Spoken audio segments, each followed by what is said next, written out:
तवाफ इसके पीछे रहता। अब ये देहाती आगे आगे है और आमिना के लाल और सहाबा इसके कुर्बान हो जाए। अच्छा, तीसरा चक्कर मुकम्मल हुआ, चौथा चक्कर आमिना के लाल पीछे पीछे हैं, कुर्बान हो जाए। चौथा चक्कर मुकम्मल हुआ तो उस देहाती के दिल में ख्याल आया कि ये जो पीछे लोग चल रहे हैं ये तो मेरा पीछा कर रहे हैं। उस देहाती के दिल में ख्याल आया, वो पीछे मुड़ा। अपनी जिंदगी में पहले कभी हुस्न का शाहकार नहीं देखा। पीछे मुड़ा और कहता है कि देखो भाई, आप मेरा पीछा कर रहे हैं। आमिना के लाल ने फरमाया, नहीं, हम तुम्हारा पीछा तो नहीं कर रहे, हमें तुम्हारा अल्लाह को पुकारना बड़ा पसंद आया है, जिसकी वजह से हमारी ख्वाहिश है कि हम तुम्हारे पीछे चलकर अपना तवाफ और उम्रा मुकम्मल करें। उसने कहा, देखो मुझे तंग ना करो।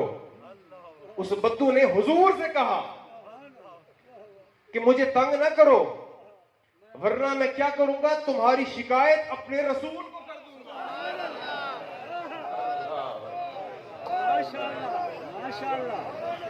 अपने रसूल को तुम्हारी शिकायत कर दूंगा, क्योंकि देखा नहीं था पहले कभी। तो हुजूर ने फरमाया, अच्छा मुझे बताओ कि तुम्हारा रसूल जो है वो लोगों की शिकायतें भी सुनता है? मुझे बताओ कि तुम्हारा रसूल जो है वो लोगों की शिकायतें भी सुनता है? जी बिल्कुल सुनता है। फिर एक कदम आगे बढ़ाया और कहने लगे, आप लोगों की तवज्जो है? एक कदम उस बद्दू ने आगे बढ़ाया और कहने लगा कि यार मैं तुम्हारी शिकायत तो कर दूं, मगर तुम खूबसूरत इतने हो कि मेरा जी नहीं चाहता। तुम्हारा हुस्न इतना ज्यादा है कि मेरा दिल नहीं मुतमईन नहीं होता कि मैं तुम्हारी शिकायत अपने रसूल से करूं। सरकार ने फरमाया, अच्छा अगर ऐसी बात है तो हम उम्रा मुकम्मल करते हैं, मुझे भी जरा अपने रसूल से मिलवाना तो सही। अर्ज की, जी बिल्कुल मिलवाऊंगा। तवाफ मुकम्मल हुआ।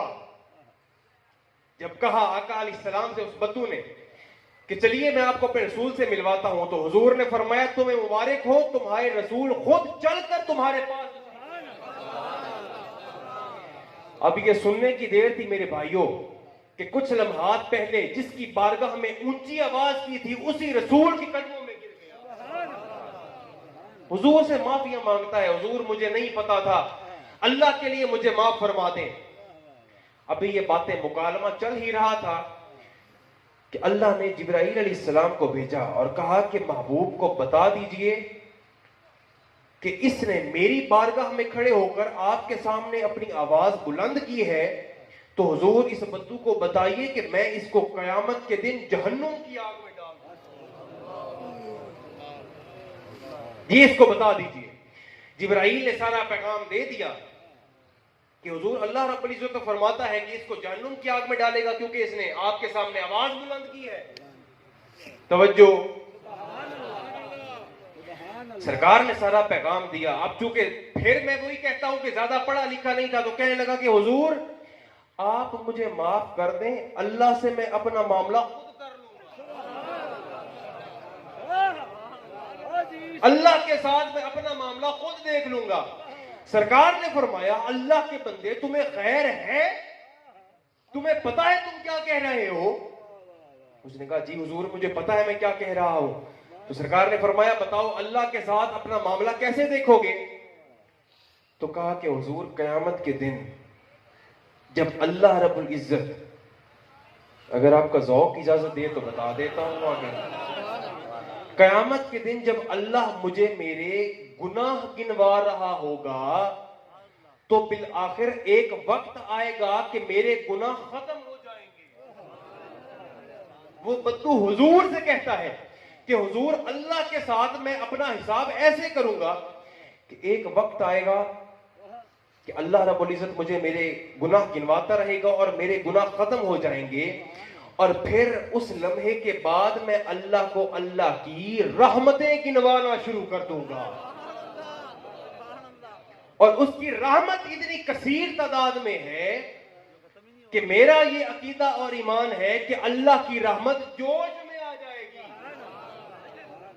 और अल्लाह रब्बुल इज्जत मुझे माफ करके जन्नत का मालिक बना देगा। अभी ये कहने की देर थी कि जिब्राइल दोबारा हाजिर हो गए। जिब्राइल दूसरी दफा हाजिर हुए और कहने लगे कि आमिना के लाल से कि हुजूर इसको बता दें कि अल्लाह रब्बुल इज्जत क्या फरमाता है। अल्लाह रब्बुल इज्जत फरमाता है, आखिरी जुमला अल्लाह फरमाता है कि मैं चाहता हूं कि कयामत के दिन ना मैं इससे इसका हिसाब करूंगा, ना ये मुझसे मेरा हिसाब करेगा। कि कयामत के दिन ना मैं इससे इसके गुनाहों का हिसाब करूंगा और ना ये मुझसे मेरी रहमत का हिसाब करे, बल्कि मैं आपके वसीला से इसको माफ करके जन्नत अता फरमाऊंगा। मेरे भाइयों, दुआ करते हैं कि अल्लाह के करीम हमें ऐसी कामयाब जिंदगी गुजारने की तौफीक अता फरमाए कि जिससे खुदा भी राजी हो जाए और मुस्तफा भी राजी हो जाए। व आखिर दावाना अनिल हम्दुलिल्लाहि रब्बिल आलमीन। सैयद मोहम्मद जहांगीर शाह साहिब बुखारी।